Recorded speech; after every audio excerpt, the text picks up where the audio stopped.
മോക്ഷത്തിൻ്റെ വാതിൽ തുറന്നു കൊടുത്ത ആ മഹാ അദ്ഭുത ലീല പൂതനാമോക്ഷം. തിന്മയുടെ അഹങ്കാരത്തെ പ്രേമം കൊണ്ട് കീഴടക്കിയ ആ പുണ്യകഥയിലേക്ക്, ആ കാരുണ്യക്കടലിൻ്റെ തീരത്തേക്ക് നമുക്ക് ഒരുമിച്ച് യാത്ര ചെയ്യാം. വരൂ, ആത്മീയതയുടെ ഈ സുഗന്ധം നുകരാം. ആ പുണ്യകഥയുടെ ആഴങ്ങളിലേക്ക് ഇറങ്ങിച്ചെല്ലാം. ഹരേ കൃഷ്ണ കൃഷ്ണ കൃഷ്ണ ഹരേ ഹരേ, ഹരേ രാമ രാമ രാമ ഹരേ ഹരേ.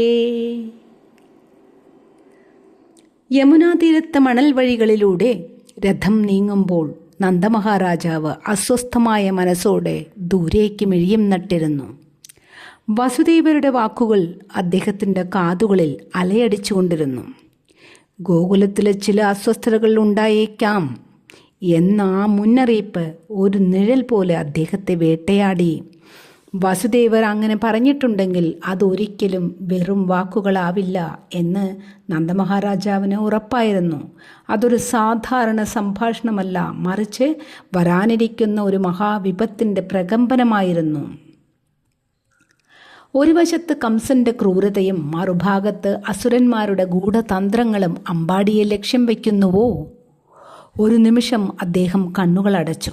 വരാനിരിക്കുന്ന കാർമേഘങ്ങളെക്കുറിച്ച് അദ്ദേഹം ചിന്തിച്ചു.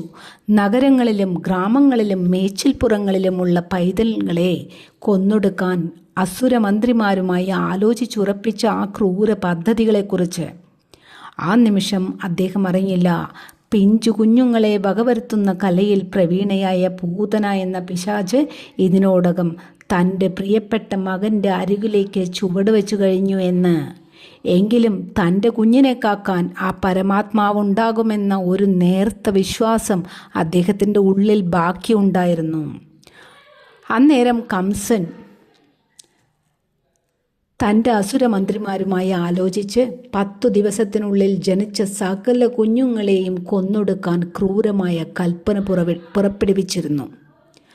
നഗരങ്ങളിലും ഗ്രാമങ്ങളിലും മേച്ചിൽപ്പുറങ്ങളിലുമുള്ള 10 ദിവസത്തിനുള്ളിൽ ജനിച്ച എല്ലാ കുഞ്ഞുങ്ങളെയും കൊന്നൊടുക്കാൻ കംസൻ തൻ്റെ അനുചരന്മാർക്ക് നിർദ്ദേശം നൽകി. ഈ ക്രൂരമായ ദൗത്യം നടപ്പിലാക്കാൻ ശിശുഘാതിനിയായ പൂതന എന്ന രാക്ഷസിയെയാണ് കംസൻ നിയോഗിച്ചത്. ആകാശമാർഗെ സഞ്ചരിക്കാൻ കഴിവുള്ളവളായിരുന്നു പൂതന. കംസന്റെ ആജ്ഞാനുസരണം നന്ദഗോപരുടെ ആ വാസസ്ഥലമായ ഗോകുലത്തിലേക്ക് തിരിച്ചു. ഇരുളും വെളിച്ചവും തമ്മിലുള്ള പോരാട്ടമല്ലിത്, മറിച്ച് വിഷത്തെപ്പോലും അമൃതാക്കി മാറ്റുന്ന അനന്തമായ കാരുണ്യത്തിൻ്റെ കഥയാണിത്. ദ്വാപരയുഗത്തിൻ്റെ അസ്തമയ സൂര്യൻ മധുരയുടെ മതിൽക്കെട്ടുകൾക്ക് മുകളിൽ ആശങ്കയുടെ നിഴൽ വീഴ്ത്തിയ ഒരു സായാഹ്നം. അമ്പാടിയുടെ മൺവഴികളിൽ വശ്യ സൗന്ദര്യത്തിൻ്റെ ഒരു വസന്തകാലം വിരിയിച്ചുകൊണ്ടാണ് അവൾ കടന്നു വന്നത്. പൂതന ഇടതൂർന്ന കാർക്കൂന്തലിൽ ചൂടിയ സുഗന്ധപുഷ്പങ്ങൾ വനമാകെ പരിമളം പരത്തി. കാതുകളിൽ ആടുന്ന രത്നത്തോടുകൾ അവളുടെ ലാവണ്യത്തിന് മാറ്റുകൂട്ടി. കളിത്താമരപ്പൂ കൈകളിലേന്തിയ ആ മായാരൂപിണി നടന്നു നീങ്ങിയപ്പോൾ വനലതകൾ പോലും പ്രണയത്തോടെ ഒന്ന് തലയാട്ടി. മഹാലക്ഷ്മി നേരിട്ട് ഭൂമിയിലേക്ക് ഇറങ്ങി വന്നതാണോ എന്ന് തോന്നിപ്പിക്കും വിധം തിളങ്ങിയ ആ വശ്യരൂപത്തിന് മുന്നിൽ അമ്പാടിയുടെ വാതിലുകൾ താനേ തുറക്കപ്പെട്ടു. ആരെയും മയക്കുന്ന ആ കപട മന്ദഹാസവും തേജസ്സും കണ്ട് ആരും അവളെ തടഞ്ഞില്ല. മറിച്ച് ഒരു ദേവതയെന്നോണം ആദരവോടെ അവർ അവൾക്ക് വഴിയൊരുക്കി.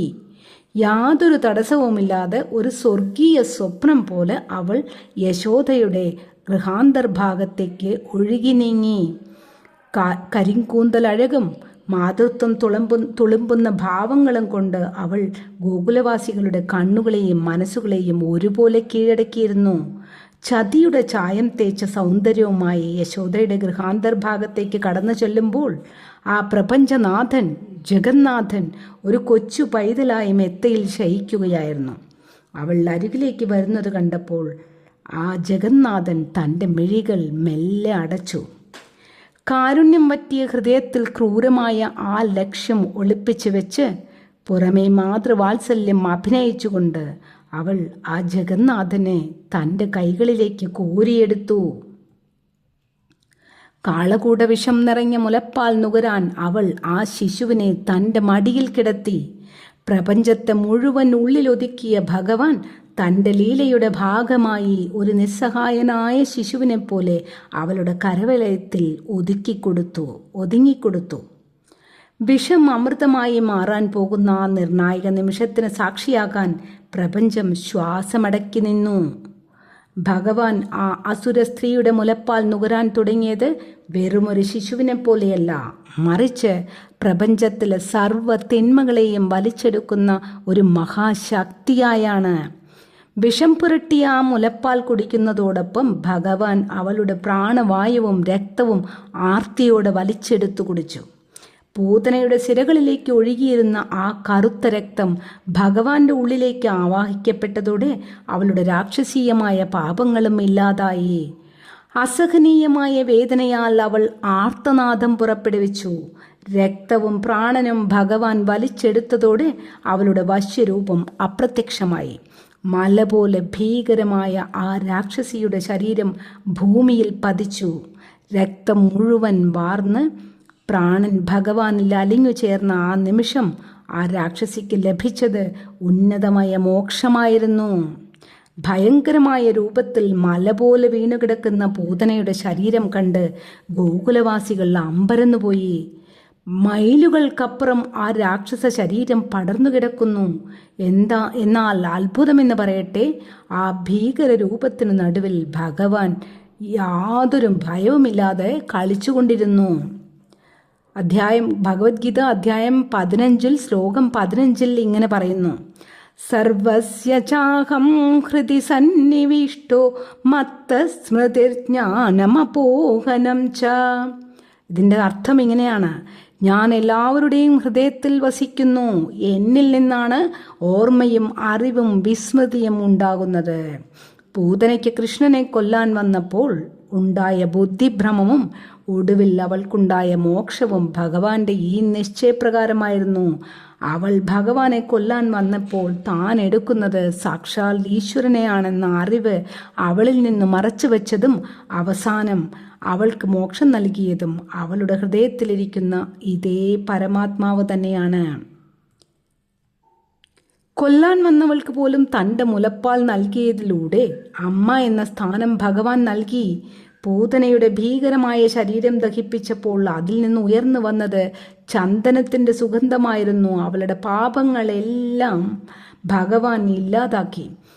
ഭാഗവതത്തിൽ ഉദ്ധവർ പിന്നീട് ഇതേക്കുറിച്ച് അത്ഭുതപ്പെടുന്നുണ്ട്. ഭാഗവതത്തിൽ 3-ാം സ്കന്ധത്തിൽ 2-ാം അധ്യായത്തിൽ 23-ാമത്തെ ശ്ലോകത്തിൽ ഇങ്ങനെ പറയുന്നു: അഹോ ഭഗീയം സ്തനകാലകൂഢം ജിഘാംസയാപായയദഭ്യസാധ്വി ലേഭേ ഗതിം ധാത്യുചിതാം തതോന്യകം കം വാ ദയാലും ശരണം വ്രജേമ. വിഷം പുരട്ടിയ മുലപ്പാൽ കുടിപ്പിച്ചു കൊല്ലാൻ വന്ന രാക്ഷസിയായ പൂതനയ്ക്ക് പോലും മോക്ഷം നൽകിയ ആ കാരുണ്യമൂർത്തിയെയല്ലാതെ മറ്റാരെയാണ് നാം എല്ലാം അഭയം പ്രാപിക്കേണ്ടത്? ഇതാണ് പറയുന്നത് ഈ ശ്ലോകത്തിൽ. പൂതനയുടെ വധം വെറുമൊരു രാക്ഷസ നിഗ്രഹമായിരുന്നില്ല, മറിച്ച് അഹങ്കാരത്തിൻ്റെയും തിന്മയുടെയും വിനാശമായിരുന്നു. ബാഹ്യമായ സൗന്ദര്യത്തെക്കാൾ ഹൃദയശുദ്ധിക്കാണ് ഭഗവാൻ പ്രാധാന്യം നൽകുന്നത്. പൂതന വിഷമാണ് നൽകിയതെങ്കിലും അവൾ തന്നെ സ്പർശിച്ച ആ നിമിഷം ഭഗവാൻ അവളിലെ അമ്മയെ മാത്രം കണ്ടു. ശ്രീമദ് ഭഗവത്ഗീതയിൽ അധ്യായം 9 ശ്ലോകം 22 കൃഷ്ണൻ അർജുനോട് പറയുന്നത് പോലെ: അനന്യാശ്ചിന്തയന്തോ മാം യേ ജനാ പര്യുപാസതേ തേഷാം നിത്യാഭിയുക്താനാം യോഗക്ഷേമം വഹാമ്യഹം. ഇതുതന്നെയാണ് വിഷ്ണു സഹസ്രനാമത്തിൽ അവസാനം പറയുന്നത്. എന്നെ തന്നെ അനന്യമായി ചിന്തിച്ച് ഭജിക്കുന്നവർക്ക് അവർ ആഗ്രഹിക്കുന്നത് എന്തോ അത് ഞാൻ നൽകുന്നു. പൂതന അറിയാതെയാണെങ്കിലും ഭഗവാനെ നേരിട്ട് സ്പർശിക്കുകയും മുലയൂട്ടുകയും ചെയ്തതിലൂടെ അവൾ കൃഷ്ണനിൽ ലയിച്ചു. അങ്ങനെ ഭീകരരൂപിയായ പൂതനയുടെ അന്ത്യം ഭഗവാന്റെ അനന്തമായ കാരുണ്യത്തിൻ്റെ പ്രഭയിൽ ഒരു മോക്ഷകഥയായി മാറി.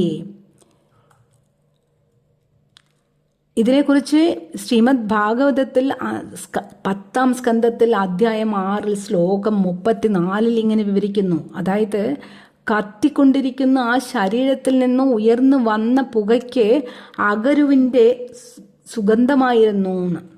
അഗരു സുഗന്ധദ്രവ്യങ്ങൾക്കും മരുന്നുകൾക്കും ഉപയോഗിക്കുന്ന വിലയേറിയ സുഗന്ധപൂർണമായ ഒരു നിത്യഹരിത മരത്തിൻ്റെ അന്തർഭാഗമാണ്. എന്തുകൊണ്ടാണ് ഈ സുഗന്ധമുണ്ടായത്? പൂതന വന്നത് ഭഗവാനെ കൊല്ലാനാണെങ്കിലും അവൾ ചെയ്ത ഒരു കാര്യം അവളെ വിശുദ്ധയാക്കി. അവൾ ഭഗവാന് മുലപ്പാൽ നൽകി. ലോകനാഥനായ കൃഷ്ണൻ അവളുടെ മുലപ്പാൽ കുടിച്ച നിമിഷം തന്നെ അവളുടെ സകല പാപങ്ങളും കഴുകിക്കളയപ്പെട്ടു. ഭഗവാന്റെ സ്പർശനമേറ്റ ആ ശരീരം അക്ഷരാർത്ഥത്തിൽ പവിത്രമായി തീർന്നു എന്ന് സാരം. അധർമ്മത്തിന്റെ പ്രതീകമായി വന്ന രാക്ഷസ ശരീരം അഗ്നിനാളങ്ങളിൽ ഏറ്റുവാങ്ങിയപ്പോൾ വിദ്വേഷത്തിന്റെ ഗന്ധമല്ല, മറിച്ച് ഭക്തിയുടെ പരിമളമാണ് വൃന്ദാവനത്തിൽ നിറഞ്ഞത്. ലോക ഗുരുവായ കൃഷ്ണൻ തൻ്റെ അധരങ്ങൾ കൊണ്ട് സ്പർശിച്ച ഏതു വസ്തുവും നിർമ്മലമാകുമെന്ന സത്യം ആ സുഗന്ധം വിളിച്ചോതി. തനിക്ക് വിഷം തന്നവൾക്ക് പോലും മോക്ഷത്തിന്റെ സുഗന്ധം നൽകി അനുഗ്രഹിച്ച ആ കാരുണ്യക്കടലിനെ നമുക്ക് വണങ്ങാം. പൂതന ഭക്തയായിരുന്നില്ലെങ്കിലും അവൾ ചെയ്ത മുലയൂട്ടൽ എന്ന കർമ്മത്തെ ഭഗവാൻ ഭക്തിയുടെ സമർപ്പണമായി സ്വീകരിച്ചു. അതാണ് ഭഗവത്ഗീത അധ്യായം 9 ശ്ലോകം 26 പറയുന്നത്. പത്രം പുഷ്പം ഫലം തോയം യോ മേ ഭക്ത്യാ പ്രയച്ഛതി തദഹം ഭക്ത്യുപഹൃതമശ്നാമി പ്രയതാത്മന. ആരെങ്കിലും ഭക്തിയോട് ഒരു ഇലയോ പൂവോ പഴമോ അല്പം ജലമോ എനിക്ക് നൽകുന്നുവോ, ശുദ്ധമായ മനസ്സോട് നൽകിയ ആ ഉപഹാരം ഞാൻ സ്വീകരിക്കുന്നു.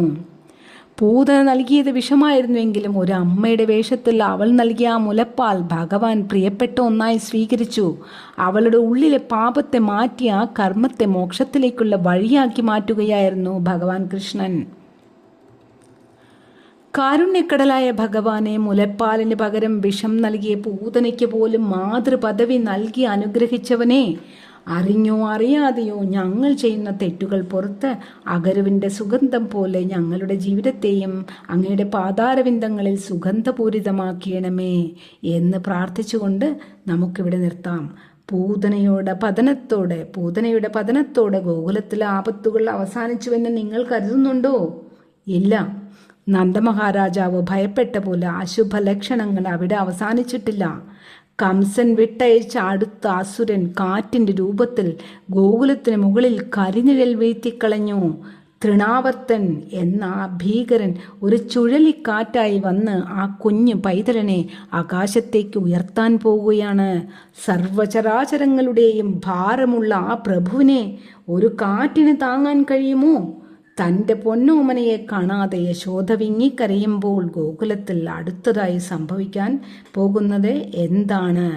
അടുത്ത ഭാഗത്തിനായി നമുക്ക് കാത്തിരിക്കാം. ഹരേ കൃഷ്ണ കൃഷ്ണ കൃഷ്ണ ഹരേ ഹരേ, ഹരേ രാമ രാമ രാമ ഹരേ ഹരേ.